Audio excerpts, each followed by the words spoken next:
하지 말라, 그런 주제로 은혜를 나누게. 실족하게 하지 말자. 우리 그리스도인들은 어디 가서 무슨 말을 하고 어떤 행동을 하든지 나를 통해서 다른 사람들을 하나님께로 인도하는 삶을 살아야지, 나 때문에 다른 사람이 하나님 믿지 못하게 하는 그런 걸림돌이 돼서는 안 됩니다. 오늘 예수님께서 절대 그런 삶을 살지 말라 그랬어요. 이 다른 사람을 실족하게 하는 삶을 사는 사람에게는 화가 있다, 그렇게 예수님 말씀을 하십니다. 오늘 이 경고의 말씀이에요. 경고의 말씀 같이 한번 이 1절 말씀 같이 한번 읽어보겠습니다. 시작. 실족하게 하는 것이 없을 수는 없으나 그렇게 하는 자에게는 화로다, 화가 있다. 실족하게 하는 자에게는 화가 있다 그랬습니다. 실족하게 한다는 말은 이 스칸달리조라고 하는 이 히라보 그리스어를 번역한 것인데, 여기서 여러분 영어의 스캔달이 나왔어요. 이 말은 좀 우리가 풀어서 번역을 하면은, 이는 말과 행동을 통하여 다른 사람을 하나님으로부터 떠나게 만들거나, 교회 예수 믿으려고 와봤는데 그 사람 때문에 떠났단 말이에요. 하나님을 떠나게 만들거나 하나님을 믿지 못하게 만드는 것을 말합니다. 좀 풀어서 번역을 하면, 그러니까 걸림돌이 되는 거예요. 걸림돌. 여러분 이제 길거리 가다가 이게 밤에 가는데 말이죠, 이렇게 바위덩어리 하나 있으면 딱 걸려서 넘어지잖아요, 사람이. 바로 걸림돌이라는 말이에요. 걸림돌이 되지 마라, 그런 말입니다. 예수님께서 이 설교를 누구에게 하셨어요? 제자들에게 이르시되, 제자들에게 하신 설교입니다. 그러니까 여러분처럼 오늘 주일날, 오늘은 예배하는 날이구나, 그래서 예수님 믿고 하나님 예배로 온 여러분들에게 하신 말씀이에요. 여러분들이 뭐라고 말씀하셨어요? 실족하게 하지 말라. 자꾸 다른 사람을 넘어뜨리는 걸림돌이 되지 말라, 그렇게 말씀하셨습니다. 이 제자들을 볼 때 예수님 걱정이 되는 게 있었어요. 예수를 잘 믿고 있는데, 그래서 제자들도 됐는데, 이 제자들이 이제는 앞으로 세상에 빛이 돼가지고 많은 사람들을 하나님께로 인도해 와야 되는데, 자칫 잘못하면 그 사람들이 반대 일을 할 수 있다는 거예요. 반대 일. 빛이 돼서 다른 사람들을 하나님께로 인도해 오는 게 아니고, 빛이 되지 못하고 이 사람이 어둠이 돼가지고 다른 사람들을 오히려 하나님으로부터 멀어지게 하고, 하나님 못 믿게 하고, 그렇게 될 수 있다는 겁니다. 누가? 제자들이요. 제자들이. 바로 우리들이 그렇게 될 수 있다는 거예요. 이런 교회 공동체 안에서 일어날 수도 있고, 교회 공동체 밖에서 일어날 수도 있습니다. 안에서 일어난다는 것은 교회가 어떤 곳인지 한번 하나님 믿어보려고 온 사람들이 먼저 믿은 사람들의 잘못된 행동 때문에 교회를 떠나게 되는 그런 걸 의미하는 것이고, 교회 밖에서 일어난다고 하는 것은 예수 안 믿는 사람들이 예수를 믿게 해야 되는데, 저런 사람이 교회 다니면 난 절대 교회 안 다녀, 그렇게 된다는 거예요. 그렇게 될 수가 있다는 거예요. 오래전에 10년도 훨씬 전이지만은 교구 목사로 섬길 때 일입니다. 홍제동에 있는 아파트에 사는 한 성도님 집을 방문했습니다. 젊은 주부였는데 남편은 경찰관이었어요. 그 교회는 안 다니고 있었습니다. 신방 가는 날 하여튼 부인이 어떻게 잡아놨는지 어쨌는지 하여튼 남편이 계셨어요. 그래서 같이 이제 예배를 드리게 됐는데, 예배를 드리고 내가 그분에게 이제 전도를 했습니다. 교회를 좀 나오시라고. 이분이 하는 말이, 자기도 청년 때는 교회를 굉장히 열심히 다녔대요. 청년 때까지는. 그런데 교회를 안 다닌 계기가 있었답니다. 안 다닌 계기. 이게 뭡니까? 그랬더니 자기가 이 교통경찰을 했었는데, 교통경찰 하다 보니까 음주운전자, 신호위반자, 이렇게 막 걸릴 거 아니에요. 이게 음주운전자들 특별히 보면은 이상하게 이 사람들 중에 교회 다니는 사람이 많더라는 거예요. 교회 다니는 사람. 그것도 중직자들이, 교회 직분을 가진 사람들이. 음주운전을 하는 사람들이 있고, 법규를 어기고 이런 사람들이 많이 있다는 겁니다. 그때 자기가 큰 충격을 받고, 이 청년 때 실족을 했대요. 야, 저분들이 교회 가면은 그렇게 거룩하고 선하게 보이는 그런 분들인데, 세상에 나와서 생활할 때는 전혀 다른 사람 되더라는 겁니다. 그때부터 시험이 들어가지고 제가 교회를 안 다닙니다. 그렇게 얘기를 해요. 참 안타깝습니다. 이렇게 시험이 든 분들을 다시 교회 나오게 하는 게 몇 배로 힘들어요. 몇 배로 힘들어요. 실족하는 분들이. 우리가 전도하다 보면은, 가까운 사람 여러분 전도하다 보면은 조금 깊은 얘기를 나눌 때가 있는데, 이분들이 교회 안 나가는 이유를 말합니다, 나중에. 그런데 하여튼 뭐라 그러냐면, 공통적으로 나오는 게 뭐냐면, 예수 믿는 것들 꼴보기 싫어서 안 나간다. 예수 믿는 것들. 예수 믿는 사람도 자기밖에 모르고 이기적이고 말만 많고 거짓말하고 인격과 삶이 형편없다는 겁니다. 그래서 안 다닌다는 거예요. 예수 믿는 사람들 꼴보기 싫어서 안 다닌다는 거예요. 그러니까 여러분 얼마나 안타깝겠어요. 우리 예수 믿는 사람들이 나 때문에 교회를 나오게 해야 되는데 교회 나오는 걸 방해하는 거예요. 내가. 오래전에 신방 중에 이런 얘기를 들었습니다. 한 성도님의 결혼한 아들이 있었는데 교회를 안 나오세요. 이게 이유를 물으니까 직장 사장님이 장로님이었는데 그분에게 큰 상처를 받았다는 거예요. 그래서 교회 절대 안 나간답니다. 교회 말만 해도 화를 낸다는 거예요. 안타깝잖아요. 모 교회 한 집사님이 이렇게 기독교 신문에 낸 간증이에요. 간증.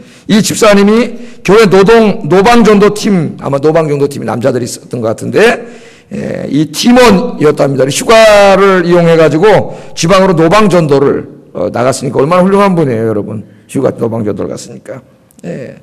이 마을 사람들에게 예수 믿으라고 전도하니까 대부분이 안 믿는다 그러죠, 전도하면. 전도 잘 안 됩니다, 노방전도하면. 안 믿는다고. 부정적인 대답을 했습니다. 그런데 후렴구처럼 나오는 말들이 있다는 거예요. 어떤 분은 우리 형님이 장로요. 그런 형님이 믿는 예수 난 절대 안 믿어. 그런 사람도 있고, 어떤 분은 우리 옆집 사람이 집사요. 아니 말도 마세요.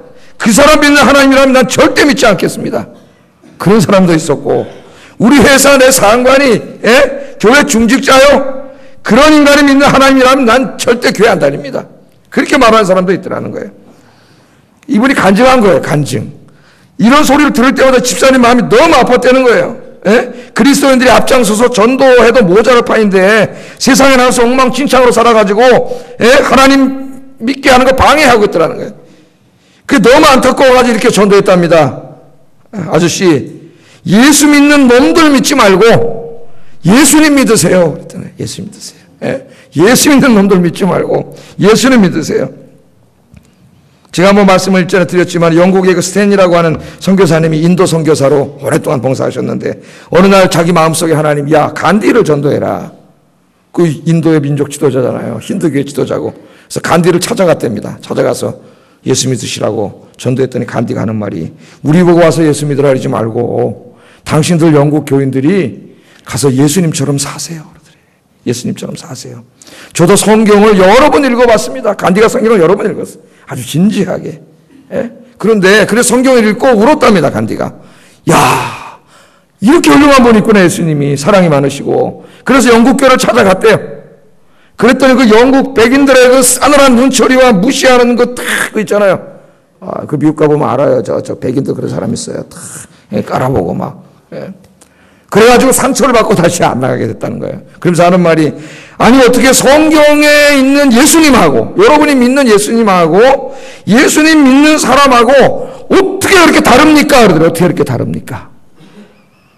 여러분 좀 예수님 닮으셨습니까? 예수님하고는 전혀 상관없는 사람입니까? 성경에 예수님 그렇게 사랑이 많으시고 좋으신 분인데 어떻게 예수님 믿는 사람은 엉망진창이냐는 거예요. 그러니까 우리 보고 예수 믿으라 그러지 말고 당신들이 먼저 가서 예수님처럼 살면은 인도에 있는 힌두교도들이 전부 다음 주에 교회 갈 겁니다. 그 이분이 책에 썼어요. 자기 자서전에. 자서전에 그런 얘기를 썼어요. 요새 인터넷상에 보면은 교회를 욕하는 이야기들로 넘쳐납니다. 넘쳐나요. 기독교 그러면 하여튼 그다음부터 좋은 얘기는 별로 없고 욕하는 얘기로 잔뜩 도배되어 있어요. 물론 기독교를 비판하는 글들 중에 상당수는 반기독교 세력들에 의한 과장된 비판들도 많이 있는 게 사실입니다. 이런 걸 다 믿으면 안 돼요. 그러나 가만히 읽어보면은 그들의 비판 속에 우리들의 부끄러운 자화상이 있는 것도 사실입니다. 우리 기독교인들이 통렬하게 하나님 앞에서 눈물을 흘리며 회개하고 반성해야 될 부분들이 굉장히 많습니다. 오늘날 성직자들, 교회 중직자들, 그리고 성도들이 이 세상 속에서 거룩한 삶, 구별된 삶을 살지 못하고 있습니다. 여러분 어떻습니까? 인격적, 도덕적, 윤리적인 부분에서 세상 사람들보다 훨씬 못한 분들도 많이 있어요. 물론 저는 그리스도인들 중에 세상과 구별된 거룩한 삶을 사는 분들이 그렇지 않은 분들보다 훨씬 많다고 믿습니다. 여러분도 그렇게 생각하세요? 그렇게 생각하는 사람은 그분이 그렇게 사는 사람이에요. 오래전에 그 TV 프로그램 중에 양심 냉장고 이경규가 간다. 그런 게 있었어요. 근데 거기 같이 따라다니는 분이 목사님이셨어요. 장경동 목사님이라고. 텔레비전에 나오셔서 여러분 잘 아실 거예요. 유명한 목사님인데 그분이 이제 찾아가가지고 양심 냉장고 주고 이제 법 잘 지키고 그래서 주잖아요.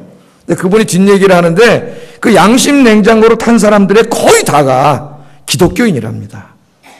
깜짝 놀랐대요, 자기도. 기독교인이래요. 근데 그런 건 방송에 안 나가잖아요. 나쁜 거 한 거만 나가지.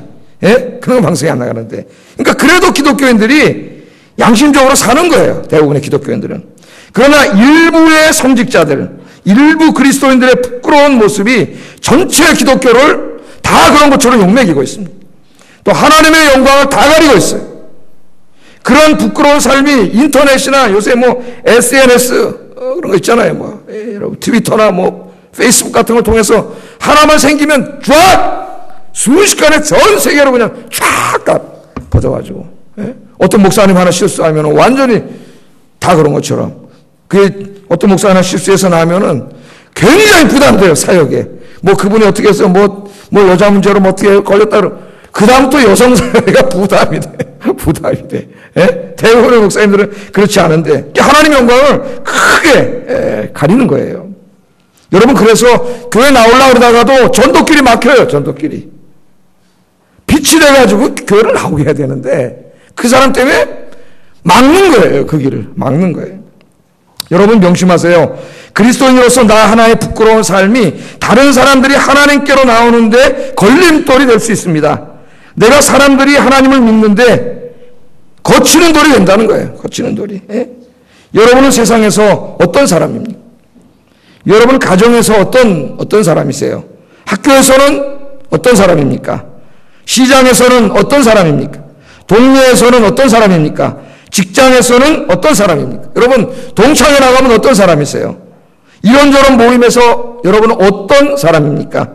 여러분 주변에 있는 사람, 여러분과 자주 혹은 매일 만나는 사람들이 여러분을 어떤 사람으로 알고 있습니다. 저 인간이 그리스도인이라면 나는 절대로 그런 하나님 안 믿는다. 혹시 그런 평가를 받고 있지는 않습니까? 그렇다면 우리는 얼마나 불행한 사람입니까? 오늘 예수님이 그런 사람에게는 화가 있으리로다. 그렇게 말씀을 했습니다. 여러분 세상에 나가서 절대 그런 사람 되지 말고 여러분 보고 예수 믿고 싶어지는 그런 사람 되기를 주의 이름으로 축복합니다. 이 실족하게 하는 일은 교회 안에서도 벌어질 수가 있어요. 교회는 이제 막 신앙생활을 시작한 분들이 있습니다. 오늘 말씀에 보면 적은 자 하나를 실족해 하면 그랬죠. 적은 자. 이 적은 자는 테크노인데 아이들을 말하는 게 아니에요. 여기서는 새 신자예요. 이제 막 예수 믿기 시작한 사람, 아직 믿음은 없지만 교회에 막 나온 사람들을 의미해요. 나온 사람들. 근데 그 사람들을 실족해 할 수 있다는 거죠. 먼저 믿은 사람들이. 이 새로 나온 분들은 먼저 믿는 분들이 어떻게 사는가 유심히 바라봅니다. 여러분 다 보고 있어요. 듣고 있고. 조심하셔야 돼요. 말 하나, 행동 하나를 잘 하셔야 됩니다. 새신자들은 먼저 믿은 분들이 거룩할 것이라고 생각합니다. 사랑이 많을 것이라고 생각합니다. 서로 위로하고 아껴주고 칭찬하며 그렇게 살아갈 것이라고 생각을 합니다. 그런데 가만히 교회 와서 보니까 서로 사랑하지 않아요. 교인들 간에 서로 갈등이 있어요. 갈등이. 서로 위로하고 격려하는 것이 아니고 비방하고 험담하고 욕하는 소리를 듣게 됩니다. 그러면 새신자들은 먼저 믿은 사람들의 그런 모습을 보고 충격을 받습니다. 그 속으로 이렇게 생각합니다. 저 사람들 예수 안 믿는 사람보다도 훨씬 못하구나. 내 세상 친구들보다도 훨씬 못하네.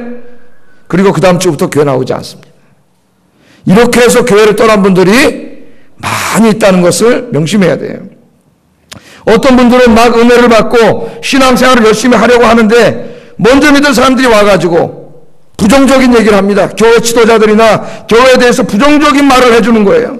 이 이야기를 들은 다음부터 설교가 들리지 않습니다. 고민하다가 교회를 떠납니다.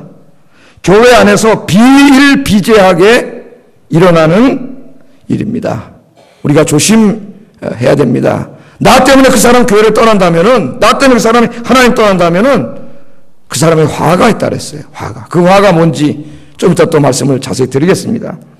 여러분, 신은 죽었다는 망언을 했던 니체가 제가 한번 말씀드렸죠. 하나님이 죽은 증거 대라 그랬더니 하나님이 죽은 증거 뭐 그게 어렵습니까? 교회 가면 있습니다.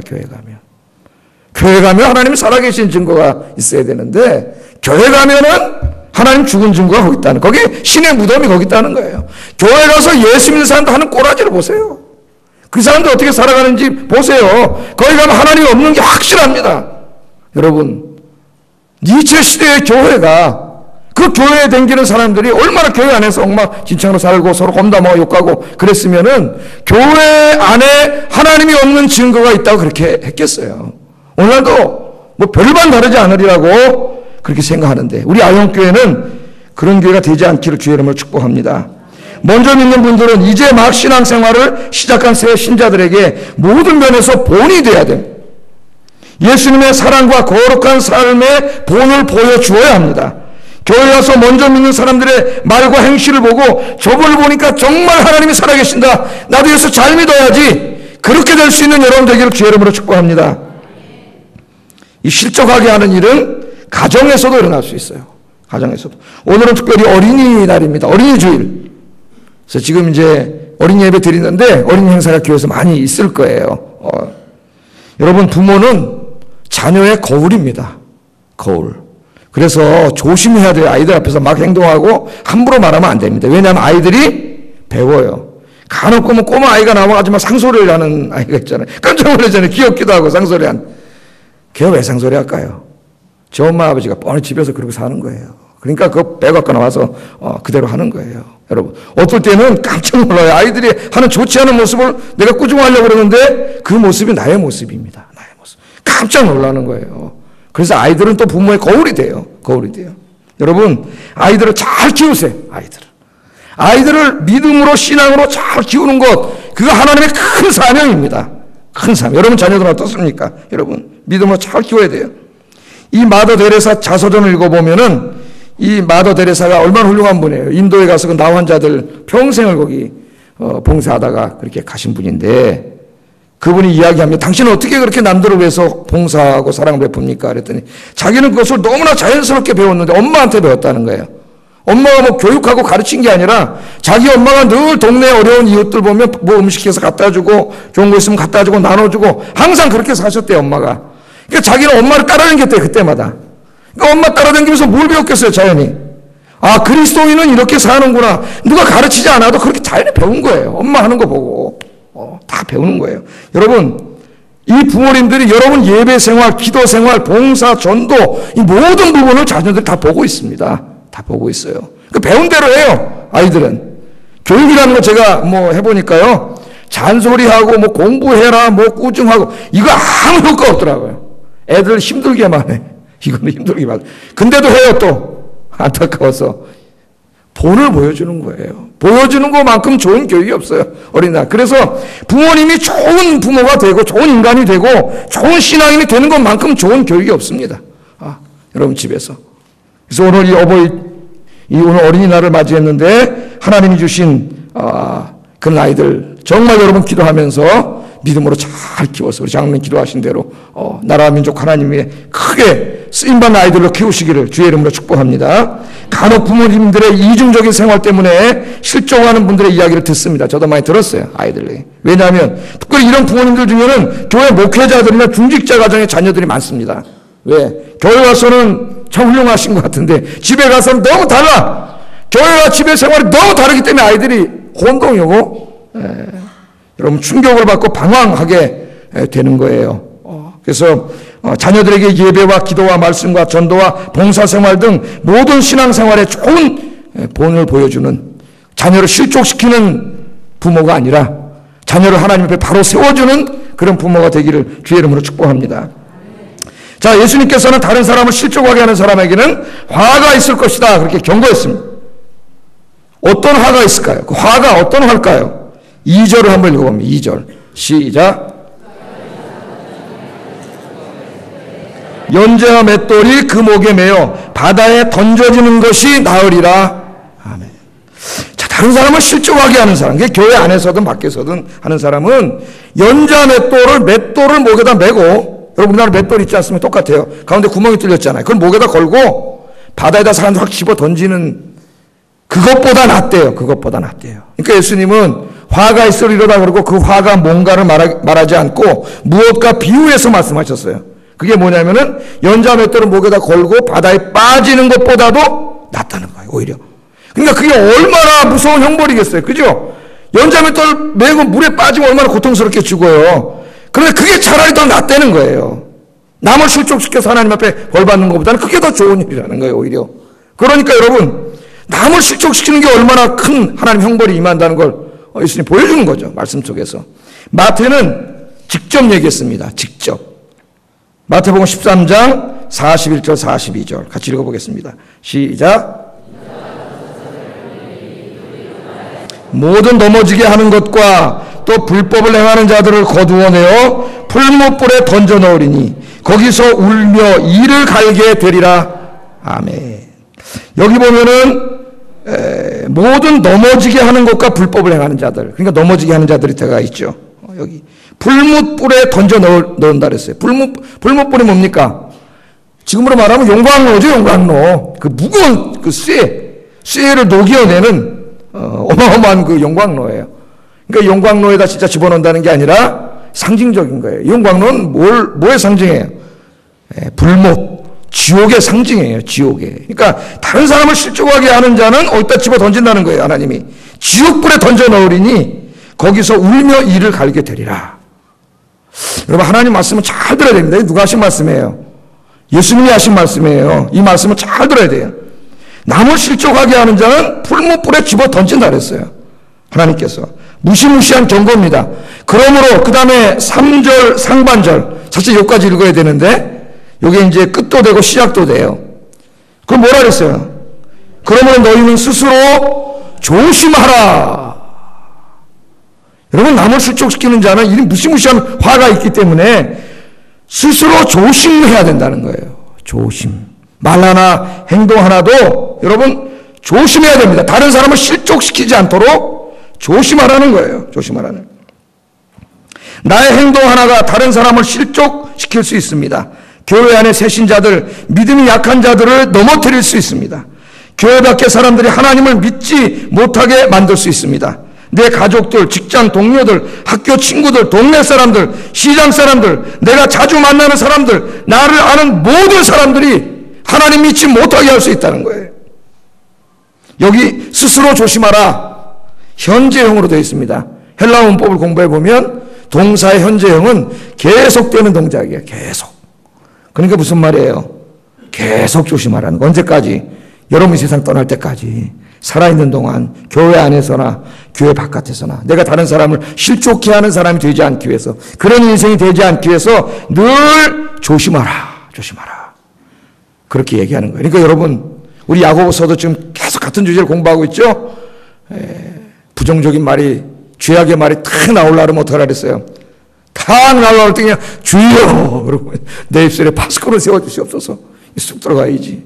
이 터진 입이라고 새 지혈을 가지고 얼마나 죄를 짓습니까? 이 사람들이 남을 실족하게 하고. 그래서 우리 사도 바울은 긍정적인 면을 경고했어요. 긍정적인 면을. 뭐라 그랬느냐? 고린도서 2장 15절 같이 한번 읽어봅니다. 시작. 그리스도의 향기니. 그리스도의 뭐가 되라고요? 향기가 되라. 향기. 또 고린도후서 3장 2절도 읽어봅니다. 시작. 우리 마음에 쏟고 무사람이 알고 읽느니라. 너희는 뭐가 되라고요? 우리의 편지, 곧 그리스도의 편지라. 편지라. 이렇게 두 가지 메타포로 사용했습니다. 향기, 편지. 그러니까 여러분 어떤 향기가 되라고요? 그리스도의 향기, 예수의 향기를 풍기는 사람이 되라는 거예요. 여기 아름다운 유채꽃이 다 이렇게 펴 있습니다. 꽃 중에 저는 라일락을 좋아하는데 라일락 향이 아주 엄청나게 진하잖아요. 라일락 나무 하나만 있으면 그냥 온 동네가 다 진동해요. 향기로. 우리 교회도 두 그루가 있었는데 한 그루는 먼저 돌아가시고 한 그루는 작년 장마 때 돌아가셨어요. 하도 물이 많이 자양분을 다 쓸어가가지고 이거 아까워 죽겠어요. 고영아 집사님이 옛날에 심원대 해가지고 그래서 죽었어요. 봄마다 라일락이 피었었는데, 여러분 우리가 좀 이렇게 세상에 나갔을 때 좀 이런 향기를 풍겨야 된다는 거예요. 그리스도의 향기, 예수 향기를 풍기는 사람이 돼야지 세상에 나가서 죄악의 악취를 풍겨가지고 다른 사람 실족해 하면 안 되잖아요. 안 되잖아요. 여러분 저도 여기 올 때 향수를 이렇게 뿌리고 오는데 향수를 뿌리면 향수 냄새가 나죠. 향수 냄새가. 저는 옛날에 데이트할 때 우리 사람 이렇게 냄새를 맡아보니까 향긋한 냄새가 나가지고 그게 우리 집사람 냄새인 줄 알았더니 그건 화장품 냄새였어요. 화장품 냄새. 화장품 냄새를 제가 좋아한 거죠. 화장품 냄새를. 그런 향기도 중요하지만은 여러분 인격과 삶과 여러분 언어를 통해서 예수 향기 풍기는 여러분 되기를 주의 이름으로 축복합니다. 여러분 직장에 아침에 딱 이제 내일 월요일인데 여러분만 딱 나가면 그냥 여러분이 착 들어가면서부터 향기가 쫙 할렐루야. 그 여러분만 보면 우울증 걸린 직원들도 다 기분 좋아지고 저분만 오면 사무실이 밝아지고 예수 향기. 또 그리스도의 편지라 그랬잖아요. 편지는 뭐 하는 거? 읽는 거예요.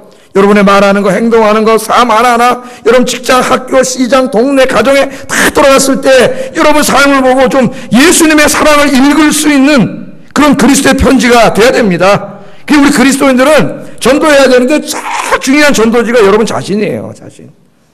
기도하세요. 오늘부터. 내 삶이 전도지가 되게 하여 주시옵소서. 내 삶이 전도지가 안 되면 내가 아무리 입으로 얘기해도 전도가 되지 않아요. 속으로는 더 나 믿어라 이 자식아. 그럴 거예요. 네가 교회 댕겨? 난 절대 안 댕겨. 그러면 안 되겠죠. 움직이는 전도지가 돼가지고 여러분 그냥 가서 말하고 행동하는 그 자체가 그게 바로 전도가 되는 축복된 인생이 되기를 주의 이름으로 축복합니다. 자, 예수님께서는 이처럼 다른 사람을 실족하게 하는 사람에게는 화가 있다, 지옥불에 던져진다는 무서운 말씀을 하셨습니다. 그러니까 그런 경험이 있을 것 같으면 빨리 회개하세요. 하나님 앞에 회개하고 하나님 모든 죄를 용서해 주시니까 앞으로는 절대 이렇게 살지 마세요. 자, 그러나 많은 사람을 하나님께로 돌아오게 한 사람에게는 큰 복을 약속해 주셨어요. 반대죠, 반대. 다니엘서 12장 3절 한번 읽어봅니다. 시작. 옳은 대로 돌아오게 한 자는 별과 같이 영원토록 빛나리라. 아멘. 야, 이 말씀 참 은혜로운 말씀이에요. 지혜 있는 자는 궁창의 빛과 같이 빛나고 많은 사람을 옳은 대로 돌아오게 한 자. 옳은 데가 뭐예요? 하나님께로 돌아오게 한 자예요. 내 삶을 통해서 내 말을 통해서 많은 사람이 나 때문에 하나님께로 돌아오게 됐다면 그 사람의 이름은 하늘의 별처럼 빛난다 이게. 여러분 이 땅에서 뿐만 아니라 하나님 나라에 가서도 영광의 자리에 앉게 되고 그 이름이 하늘의 별처럼 빛난다는 거예요. 영광스럽게 해주신다는 거예요. 하나님께서. 그러니까 천국에 가서 누가 영광스럽게 돼요? 전도 많이 한 사람, 많은 사람 하나님께로 인도한 사람. 또 이거는 교육도 해당됩니다. 교회 안에서 말씀으로 다 많이 가르쳐가지고 많은 사람을 주님의 제자가 되게 한 사람. 그 사람은 하늘의 별처럼 빛나게 될 거다. 하나님 그렇게 약속을 해주셨습니다. 자, 그러면 여러분 우리는 어떻게 많은 사람을 하나님께 돌아오게 할 수 있느냐? 예수님이 산상설교에서 이렇게 말씀하셨어요. 마태복음 5장 16절 같이 읽어봅니다. 시작. 너희 빛을 사람 앞에 비추게 하여 그들로 너희의 착한 행실을 보고 하늘에 계신 너희 아버지께 영광을 돌리게 하라. 아멘. 어떡하라고요? 세상의 빛을 비추는데 그 어두운 세상을 비추는 빛이 뭐예요? 착한 행실, 착한 행실. 착한 행실이라고 번역을 했는데 선한 행실이겠죠. 선한 삶. 그 단어 안에 우리 기독교 윤리와 인격 모든 게 다 담겨져 있습니다. 그러니까 적용하면은 뭐 끝도 없이 적용할 수 있겠죠.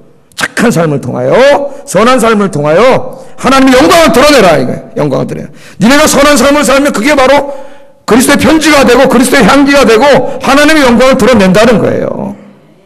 착한 삶은 많이 적용할 수 있겠지만은 제가 크게 오늘 한 4가지 범주를 잠깐 간단하게 이야기하고 싶습니다. 저는 착한 행실 첫 번째, 그리스도인들이 세상에 나가서 착한 행실로 사는 게 뭐냐? 나는 정직하게 사는 거라고 생각해요. 거짓말하지 말고 속이지 말고 정직해라. 장사를 하든 뭘 하든 뭐 내가 음식을 만들어도 양념 같은 거 속이지 말고 남 속여 먹고 좀 이득 내기를 하지 말고 정직하게 해라. 그리스도인들은 절대로 거짓말하면 안 됩니다. 정직해야 합니다. 모든 부분에서 거짓 없이 정직하게 살아야 합니다. 사업하는 분들은 장부도 정직하게 분식회계 하지 말고 정직하게 해야 돼요. 어디 가서 무슨 일을 하든지 작은 것 하나 해도 여러분 정직하고 속이지 마세요. 제가 자세하게 적용하지 않아도 여러분 스스로가 직장에서 가정에서 우리의 정직을 시험하는 많은 유혹이 있음을 잘 알 겁니다. 저는 그런 거 많이 봤어요. 작은 거 돈 몇 푼 뭐 이런 거 몇 개 때문에 거짓말하고 속이고 이런 거 너무 많이 봤어요. 예? 여러분들 우리 그리스도인들이 정직하게 살아가지고 여러분 그 정직이 앞으로 경쟁력이에요. 경쟁력. 왜? 정직한 사람 별로 없어요. 속이고 다 편법 쓰고 여러분 이거 우리 청문회 할 때도 다 봤잖아요. 무슨 위장 전입하고 뭐 제대로 산 사람이 없더라고. 제대로 산 사람이. 예? 그때 우리 그리스도인들이 정직하게 살아보세요. 그러면은요 나중에 저 이력서 쓸 때 그 종교란에 기독교라고 쓰면 다 합격할 거예요 아마. 왜? 야 예수 믿는 사람하고 같이 일해봤더니 이 사람들 절대 거짓말 안 한다. 이 사람들 정직한 사람이다. 요만큼도 편법이 없는 사람이다. 법 없이도 살 수 있는 사람이다. 그렇게 되지 않겠습니까 여러분? 그래서 이 하나님께서 베드로전서 2장 12절에 이런 말씀하셨어요. 같이 한번 읽어봅니다. 시작.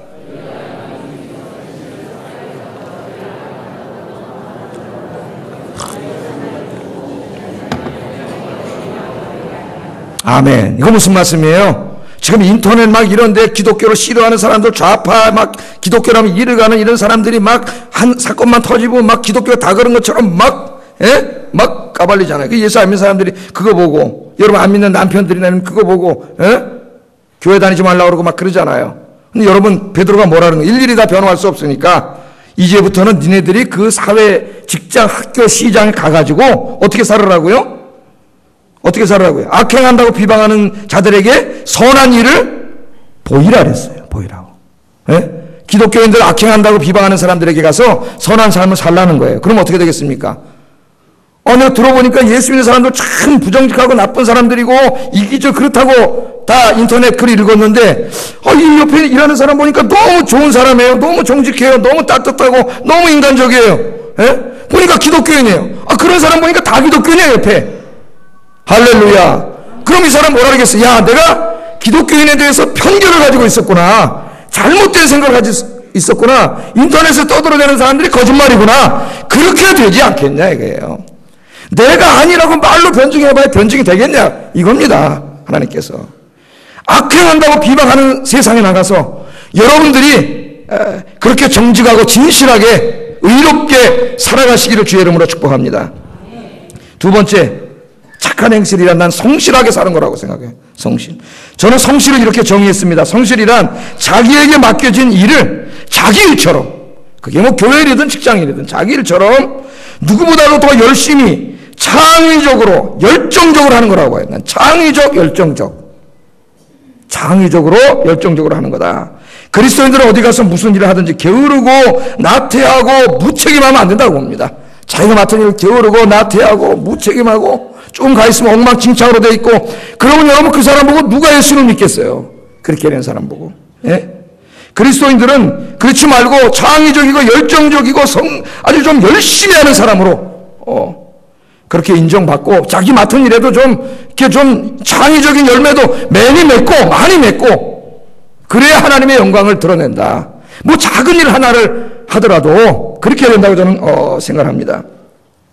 이 세계적인 경영혁신 컨설턴트인 유명한 교수예요. 게리 해멀이라고 하는 교수가 있습니다. 게리 해멀이라고 하는 교수가 있는데, 이 교수가 앞으로 미래 사회를 지배하는 조직이 되기 위해서는 그 조직을 구성하고 있는 구성원들이 어떤 사람이 되어야 되느냐, 앞으로 CEO들은 어떤 사람을 뽑아야 되느냐, 여기에 대해서 6가지를 이야기했어요. 6가지를. 아주 중요한 이야기입니다. 중요한 이야기. 6단계로 나눴어요. 사람들이 일하는 태도를. 제일 낮은 단계, 1번이 제일 낮은 단계예요. 6번째 단계는 이 순종이랍니다. 순종은 뭐예요? 그냥 시키는 일 잘하는 사람이에요. 시키는 일만 잘해도 참 대단한 거예요. 시키는 일도 제대로 안 하는 사람들이 있어요. 게으르 터져가지고. 시키는 일을 잘하는 사람. 근데 그게 제일 낮은 단계. 그 다음에 5단계, 그 하나 위 단계는 근면한 사람이에요. 근면한 사람. 이 근면한 사람은 나름대로 노력하면서 자기 업무를 완수하기 위해 열심히 일하고 필요하면 주말 근무도 기꺼이 하는 그런 사람입니다. 야, 그런 사람만 해도 참 대단한데 5번째 단계밖에 안 돼. 하위에서. 그 4번째 단계는 지식이래요. 지식.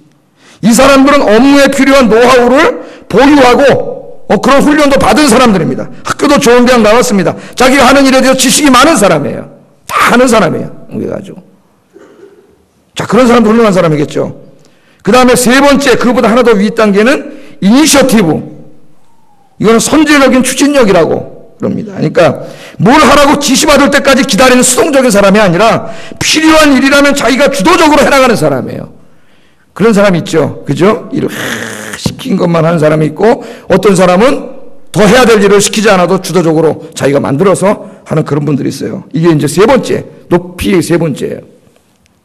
그런데 그것보다 더 윗단계가 있어요. 더 윗단계. 두 번째. 이게 어떤 사람이냐면은 크리에이티브한 사람이에요. 창조적인 사람.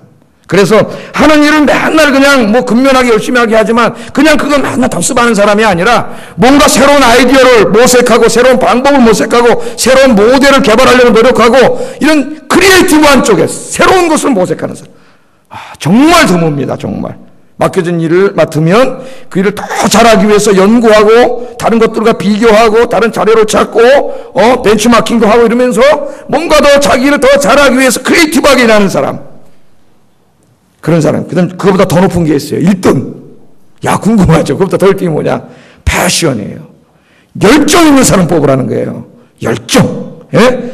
내가 이 하는 일 그냥 이게 아니라 이 일을 통해서 세상을 변화시키고 우리 조직과 회사를 한번 변화시키겠다고 하는 그런 열정을 가지고 자기 일처럼 막 불타게 일하는 그런 열정을 가진 사람이 1등이라는 게 1등.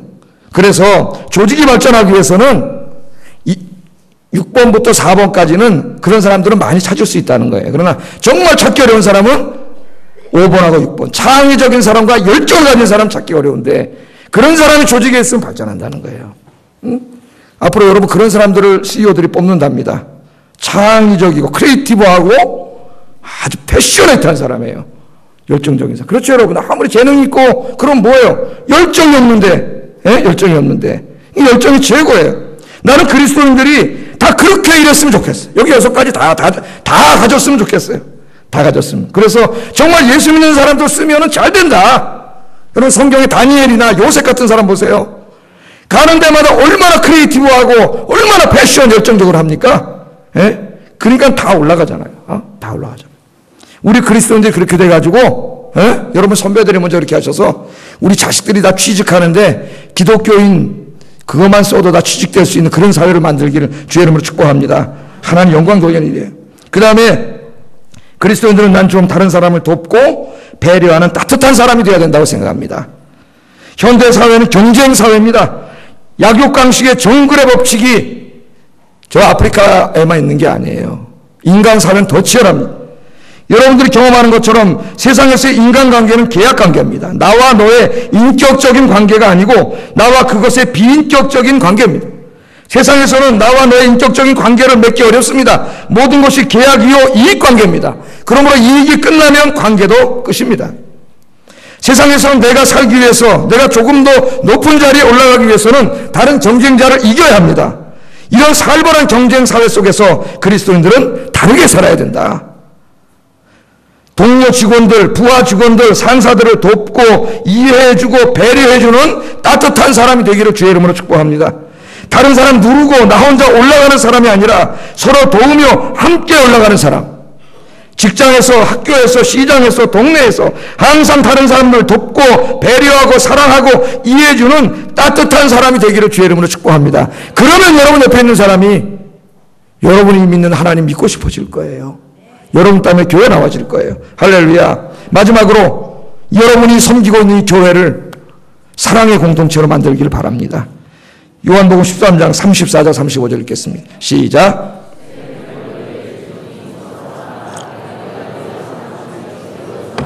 너희가 서로 사랑하면 이로써 모든 사람이 너희가 내 제자인 줄 알리라. 아멘. 예수님은 다른 거 말하지 않았습니다. 교회가 세상을 구원하는 교회가 되려면 사랑하래요. 누가? 너희끼리. 싸우지 말고 제발 욕하지 말고 갈등하지 말고 비방하지 말고 험담하지 말고 수근수근하지 말고. 여러분 야고보서에서 공부했죠? 그런 권세는 다 어디서 나오는 권세라 그랬어요? 지옥에서 나오는 권세요. 사단에게서 나오는 권세라고 야고보 사도가 이야기했어요. 그런 건 이제 다 십자가 앞에 던져버리고 사랑하세요. 여러분 이제 얼마나 살아요 여러분. 이제 사랑하며 살기도 얼마 안 남았어요. 짧은 인생. 뭘 얼마나 더 산다고 그 남은 흉보고 맨날 욕하고 그러고 살아요. 예? 기독교인들끼리. 우리 예수님이 말했어요. 너희가 서로 사랑하기만 해도 너희가 내 제자인 줄 저 사람들은 안다는 거예요. 안다는 거예요. 다른 말 안 해도. 여러분, 우리 아영교회가 여러분들 정말 여러분들로 인해서 사랑이 넘치고 새로운 가족들이 우리 교회에 왔다가 보고 야, 이런 사람들이 다 있나, 이런 사랑이 많은 곳이 다 있나, 그렇게 느낄 수 있는 교회를 우리 스스로가 만들어가서 마지막 시대에 수많은 영혼을 구원하는 교회가 되기를 주의 이름으로 축복합니다. 기도하겠습니다. 오늘 예수님께서 경고의 말씀을 하셨습니다. 나의 말 한마디, 나의 행동 하나가 다른 사람을 실족하게 할 수 있다. 그런 사람 지옥불에 떨어진다. 그런 사람 불행하다. 내가 그런 인생이 되지 않게 해주시고 교회 안에서든지 세상에서든지 어디에 가서 뭘 하든지 나의 착한 행실을 통해서 많은 사람들을 하나님께로 인도하는 복된 삶이 되게 하시고 우리 아영교회 안에서 서로 사랑하는 공동체를 만드는 일에 힘쓰게 하소서 기도합니다.